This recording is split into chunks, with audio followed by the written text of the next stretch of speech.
Welcome to Out of the Office. I'm your host, Kaylin Spickler, bringing you ideas for your next Out of the Office adventure. You've got to get that bird's eye view of the valley. Off the couch and away from video games. If there was one event I would keep inventing, this is the baby. Got a few things in store. Every month, we sit down with business owners, regional experts, and everyday people to talk about all there is to offer in the Roanoke region. That's the thing, right? Like, there's always so much fun stuff to cover on a podcast. My favorite day. They're having a blast. We are loving it. This month, we have lots of merry and bright fun in store. We have first Roanoke County Economic Development Department coming on and talking about the department, but also local businesses that are looking for support during the holiday season. And then we have on Roanoke County Parks, Recreation, and Tourism, as well as Roanoke County Public Libraries, to talk about the tree lighting and other fun events around the county, including the Christmas tree lighting and some fun events happening with some celebrity authors at the libraries. Without further ado, let's welcome Roanoke County Economic Development Department. Welcome to the entire department. We have a full studio, and we are so excited to have you all. Thanks for having us, Kaylin. Megan Baker, Director of Economic Development, and I'll let the rest of our team introduce themselves. Hey, happy to be here. Danny Poe, Assistant Director of Economic Development. Hello, I'm Joe Zielinski. I'm an Economic Development Specialist.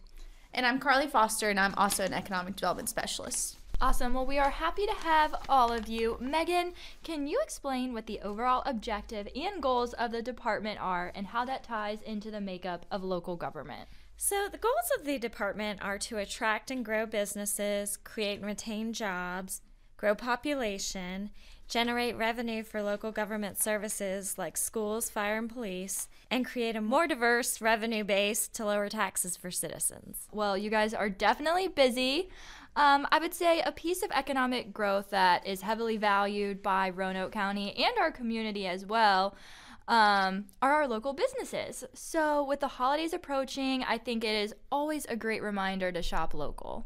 While they may be small businesses, they really have a big impact. Today, 99% of businesses across the U.S. are small business, and over half of all U.S. employees are employed by a small business. So they do play an incredibly valuable role in communities across the country, and Roanoke County is no different. Wow, 99.9%. That's crazy. Mm-hmm. Okay, well, so last year I feel like I had a better pulse on our community and what all it offers, and I absolutely loved shopping local.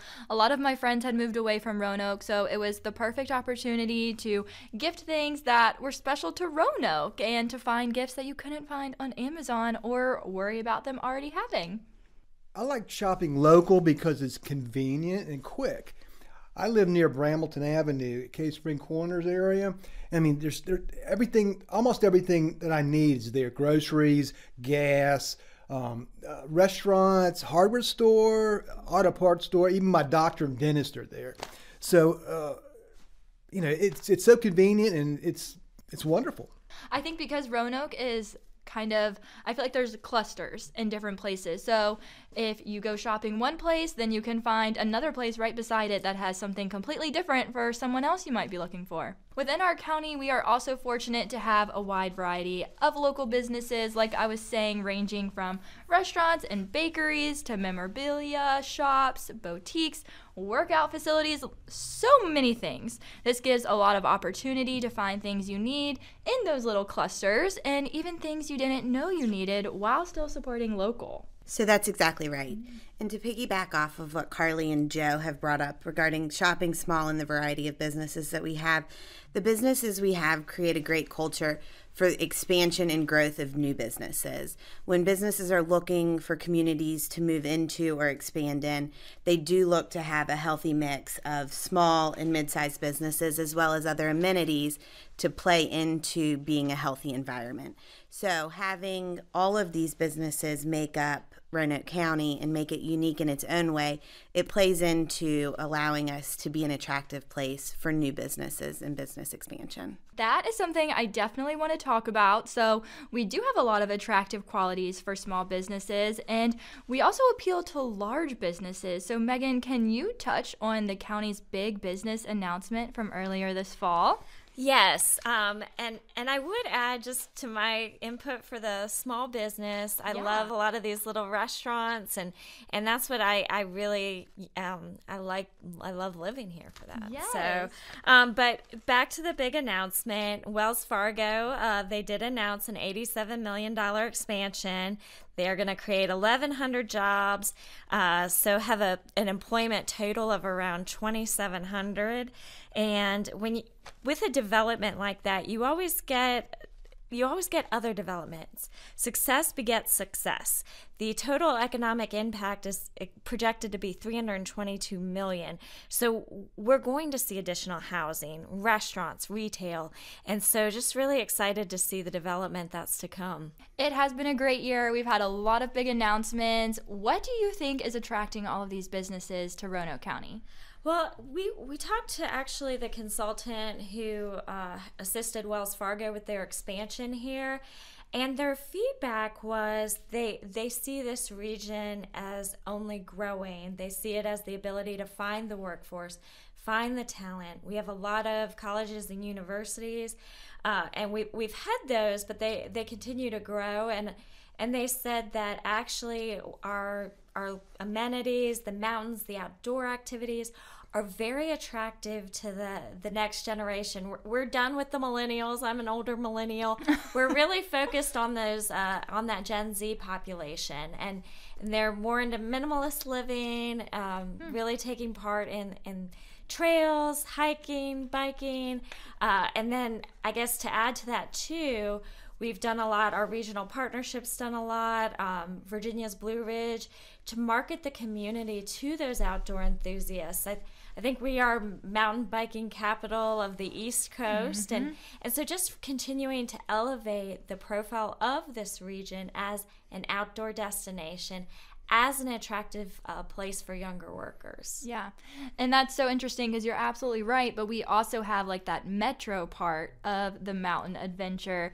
And so Danny, maybe you want to talk about that piece of it and just how the region has changed over the last 10 years, maybe even. We're very fortunate to have the mountain and the metro. I think the metro piece, which focuses within Roanoke City, is a huge asset that the county has as a selling feature when it comes to the attraction, because you have live theater, you have the symphony, you have museums that all play into pieces of the quality of life that these businesses are looking for when they look to locate in a community. But being able to locate in Roanoke County offers them a great business climate, a supportive staff, a supportive board. But then right next door in Roanoke City, you have these great amenities. So you kind of have the opportunity for the best of both worlds. Yeah. So Megan, you just moved here from Georgia about a year ago. Can you talk about just the differences of Roanoke County and where you were at in Georgia? I'll say every community has their assets. Both where I lived in Georgia and Roanoke County have incredible quality of life, amenities. I will say just what really surprised me about Roanoke County is a lot of things. The outdoors. I remember the first time driving up here, seeing the mountains. I drove up on the peak leaf weekend. It was breathtaking. Yeah. And the other couple things I would highlight are the diversity of industry. It's much more diverse than where I came from, South Atlanta. We have a variety of companies manufacturing a lot of products. And so that's been really interesting. And then also, just in terms of economic development, we have sites with utilities, utility capacity, which is really important when you're trying to attract new business to a community. Yeah. Joe, how many years have you been working for the county? 23 years. Okay, so how have you seen economic development objectives and goals and initiatives change over the last 23 years? It's been an evolution.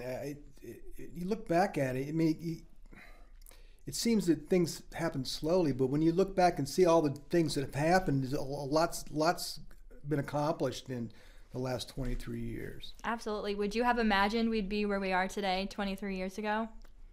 Yeah, sure. Yeah. I mean, Roanoke County it's had a great economy. It's recession proof. It's slow growing, but sometimes that's a good thing. It gives you a chance to keep up with stuff. Yeah, and be more intentional with what you're bringing in. Exactly. So, kind of opposite of that, Carly, you have been with the county for close to a year, and you are beginning your career like me. And so, what made you want to go into economic development? Yes, I'm kind of the strange bird that has wanted to be in economic development since I was 15. I grew up in a neighboring smaller community and kind of saw businesses struggle when all of our industries kind of went overseas. So I was kind of able to see that growing up and see the impact that industries and whether they're doing good or bad has on a community. So I kind of always wanted to be in economic development. And when the job at Roanoke County came open, I knew I wanted to be here just because Roanoke for so long has been the leader of the region. And I just kind of wanted to be a part of that and help our businesses, because in economic development, our job really is to be an advocate and supporter for our businesses. And it's really cool to make those or help our businesses make connections that really make them successful and impact our community directly. Yeah, and I think that's something we're seeing with you and with the entire department, just being intentional with going out to businesses and bringing them goodie bags or cookies, or just kind of looking out for them and looking for opportunities for them for grants and other things. So I think that's a great thing that as a department you all are doing. Yes, and kind of taking those gifts to our businesses allows us to build a connection, but it also allows us to learn what their needs are, because we're bringing you a cookie today, but also how are you doing and what can we do to support you, and what are some resources that you're missing right now that we can connect you with in the future. Yes, I think that is super great, and I think all of you you all have your strengths, and that's what makes the department so strong, and you all have that sort of niche within the department. I would love to hear from you all, the experts, on some more about these positive announcements. We have had a lot of development in the Tanglewood area, and we've seen a lot of growth there in the past couple years. Skechers, Chili's, Popeyes all opened this year, adding retail and dining options. And in fact, Chili's had the largest grand opening of any Chili's and the most sales in the first month. Pretty impressive. Across the street, OTH Chop House and Oyster Bar opened in August in the space that formerly had the Brazilian restaurant Carlos. And then, as I mentioned, there's been a lot of development in the Tanglewood area, and Carilion Children's really was the catalyst. And to add to their footprint in Tanglewood, they are opening a 37,000 square foot facility, Carilion Mental Health. So just lots of positive developments, and that Tanglewood area really is becoming a destination for healthcare, dining, and retail. Yeah. Before we continue, the fact about Chili's is something I love telling people who are local, but also people who aren't here, because they're like, it's Chili's, like it's a chain restaurant. But the community had been excited about that for so many years. I remember when I was in college, people were talking about that. So definitely they came to show out. They had been excited for years. So how many times have you eaten there? I've actually only eaten there once. Yeah.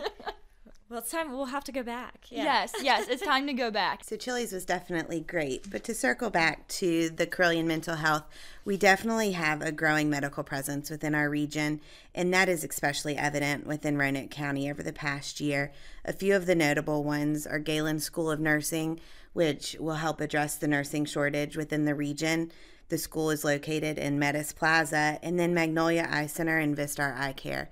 Vistar Eye Care on Airport Drive is their largest facility within the region, and they do have a research clinic within that facility. So all of it is pointing towards continued growth within the medical industry for Roanoke County and the Valley. Also, recently, a new hotel opened on Peters Creek Road near the interchange, 581 interchange. It's a Wood Spring Suites. I frequently travel that route, and every time I go by there, the parking lot is full. So apparently the hotel's doing well. Well, and I think that's a good location for it, right off 581. Another exciting opening with the holidays coming up is Banner's Hallmark. So if you need a good Christmas gift, make sure you go to the Hallmark store. Ugh, what a perfect time for the Hallmark store. Maybe we'll attract the Hallmark channel. Yes. There was actually a Hallmark actor at the ribbon cutting. Really? Which one? Do you know? Brittany Bristow. She's one of their holiday actresses. My son was really excited. We even got her picture signed. Oh, that's so cool. We had Hollywood fame right here in Roanoke County. So there is definitely a lot to look forward to. Can you all elaborate on what some upcoming projects might be? There's always projects in the work. But as you all are aware, we work with partners all the time. This morning we did a webinar with our workforce partners. We have a retail study project going on with the city of Roanoke and Salem to identify retail options for our shared corridors. Wells Fargo was a big project, but there's always projects that we work on with the Virginia Economic Development Partnership and the Roanoke Regional Partnership. So projects are always in the works. That's what goes on behind the scenes and what our 9-to-5 job is. You all just get to see us when we're out doing the fun stuff. Well, it's been a great year without a doubt, and more is on the horizon, I'm sure, as we get thinking about a new calendar year. So with that, now it's time for our game of the episode, Roanoke Rapid Holiday Shopping Edition. So this is like Fast Money on Family Feud, except there's no wrong answers. So I'll give 4 little topics, and each of you can take one. So Megan, this one is for you. The favorite place you've been to since moving here? I really like Wine Gourmet. Okay. Yeah. Did you have a place like that in Georgia, or do you like it because it's completely different?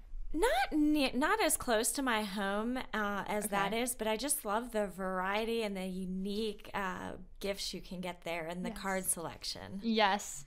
Okay, so Danny, this one is for you. You're a longtime Roanoke native.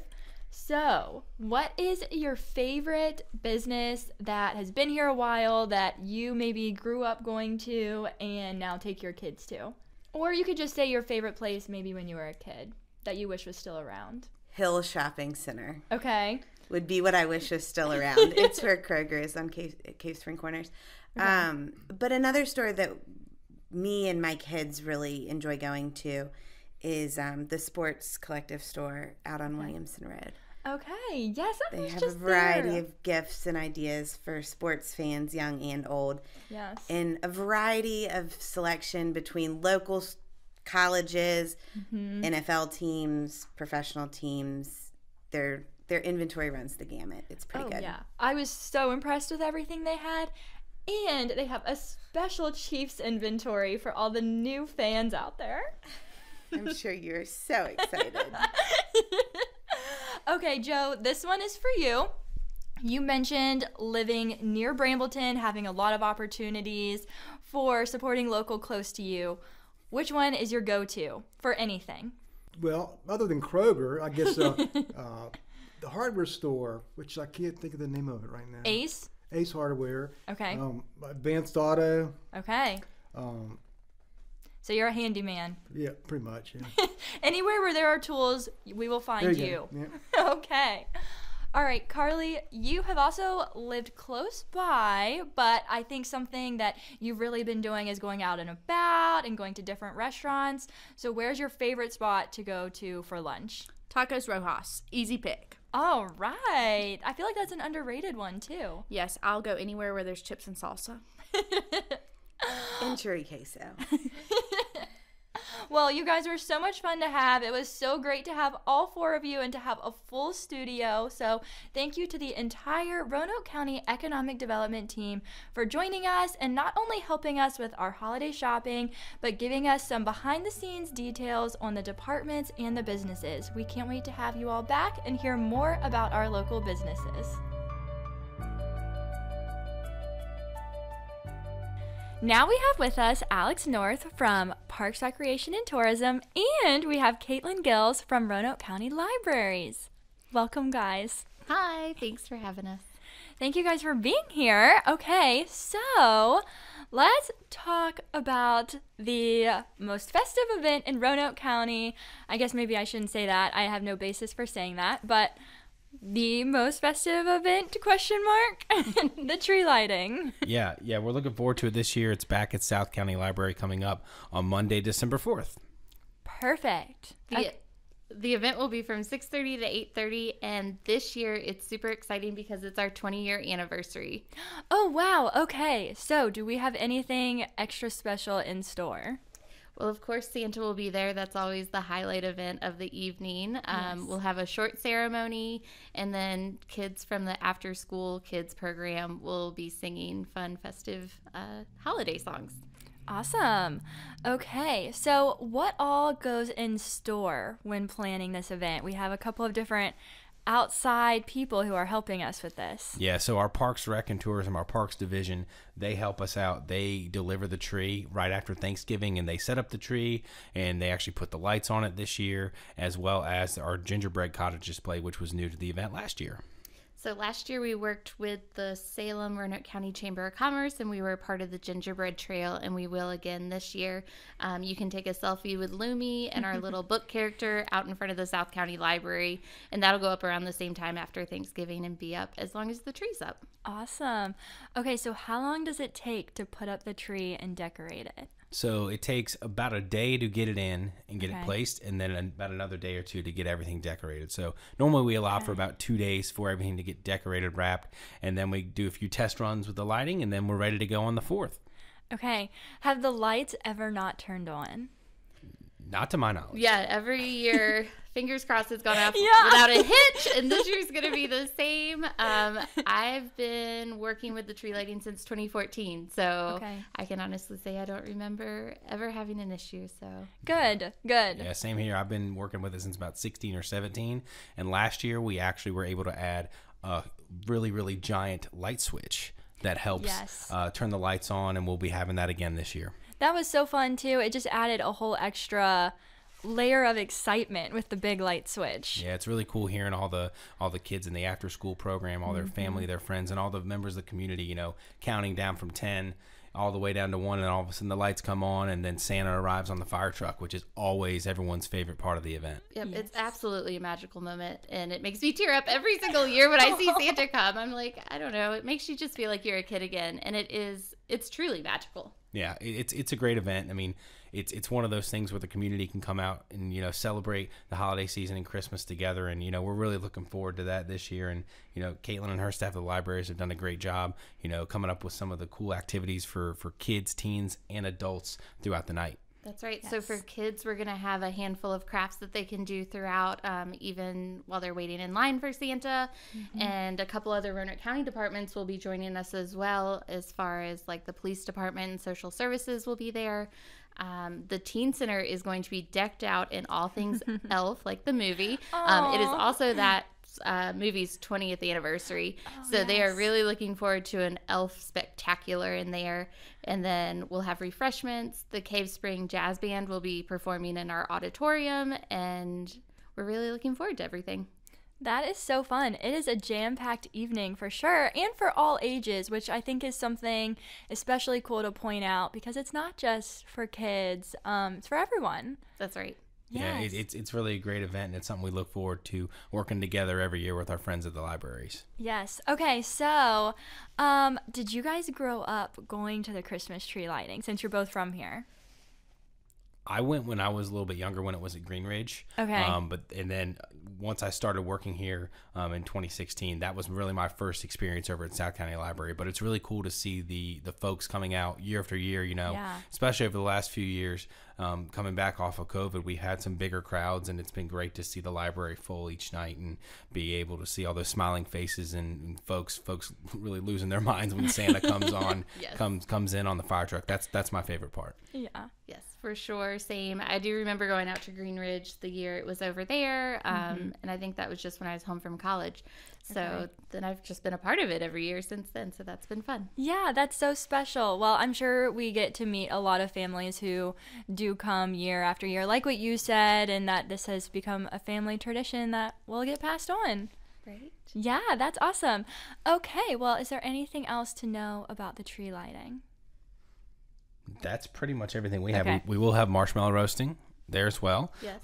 That's always favorite. Who doesn't love to roast a marshmallow? Yes. Exactly. And, our friends at the libraries also have a cakewalk activity as well. Oh. Yes. Yep. So we will have a cakewalk for kids. That's always super fun. The kids really enjoy that. Plus, we'll have commemorative ornaments that we are using with our Glowforge laser engraver that say 20th anniversary Roanoke County tree lighting. So those are first come, first served. So there's a lot of other fun things that are happening in both the libraries and Parks and Rec. So I would love for you guys to both share about some of the big things you guys have going on. So one of our next marquee events happening at the South County Library is New York Times bestselling author Martin Clark. He's a legal thriller writer who's actually from Virginia or lives around Virginia. And he will be there on November 30th at 6 p.m. 10 lucky people will get a signed copy of his book for free, but you can also bring your books to have them signed. This is our first big author we've had come back since COVID, so we're really excited about that. Yeah, I have already heard some buzz about it, so I think people are excited. Perfect. And this will come out right at the perfect time to let people know about it. Absolutely. And then, of course, our other locations, we have great fun for the holidays, Thanksgiving, Christmas programs. Santa will be at all of our locations throughout December, so just check out our website to find all of our fun events.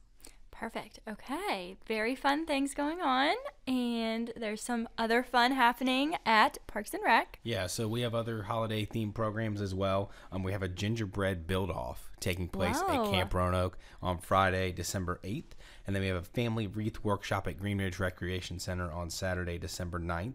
And then we have some winter break camps coming up for the kids when they're out of school at Green Ridge Recreation Center. Those are for kindergarten through 5th grade from December 18th to the 21st, and then picks back up after Christmas from the 26th to the 29th. Then that time we'll also have some holiday-themed prestige gymnastic camps at Brambleton Recreation Center right before Christmas. So, and folks can check out our Rec Life brochure for winter, which just released, and then go to RoanokeCountyParks.com to register for any programs or some of the ones I just mentioned. Awesome. And we cannot forget Illuminights. Exactly, yeah. Illuminights is almost here. Opening weekend is coming up November 18th and 19th. And then we pick back up Black Friday weekend, the 24th through the 26th of November. And then we run December 1st all the way through the 30th, except for Christmas Eve and Christmas Day coming up at Explore Park. So it's really here. And, between the Christmas tree lighting and Illuminights, I think we offer a pretty good variety of holiday happenings for our folks here in Roanoke County, and really visit Virginia's Blue Ridge and beyond. Absolutely. I know I'm excited. I am ready for it. I've started seeing some of the garlands going up on the streets, and it's here. Yeah, it's crazy because, our staff really takes a lot of time to plan each year, and, to see the park transform into Christmas really late September on. But our staff's done a great job, and we're looking forward to having folks come out this year to Illuminights because, of course, this year tickets are the same price for our regular tickets, which is $17.50 for ages 16 and up. And then for ages 3 to 15, it's $6.50. So folks can go and register online at explorepark.org/Illuminights. And we have many other activities for the family to enjoy at Illuminights as well. We have our Artisan Christmas Market, yes, which has 50 unique Christmas vendors that have a lot of items that are unique, handmade items, and they're also exclusive to Explore Park. So, if you want to do some holiday shopping while also supporting local artisans, you can do that at the Artisan Market, which is open throughout the event. Santa will be there as well. So not only will he be at the libraries, but he'll be at Illuminights on select nights, December 5th through the 7th and the 11th through the 14th. And then we have our Snowville Mini Christmas Village, which is popular. And we also have some other food and beverage vendors on site throughout the holidays as well. Wow, we are set. Exactly. All right. Well, thank you guys so much for hopping on the podcast this month. We're so excited to see you all at some of the big events we have happening. Thanks for having us. Perfect. Thank you. Thank you all for tuning in on this month's episode of Out of the Office. Last Christmas, I had so much fun going to Illuminights and to the tree lighting, and I'm looking forward to doing it again this year, as well as shopping local. All right, tag us in your favorite local business holiday shopping sprees and Illuminights and tree lighting pictures, and we'll be sure to share them. Have a great day.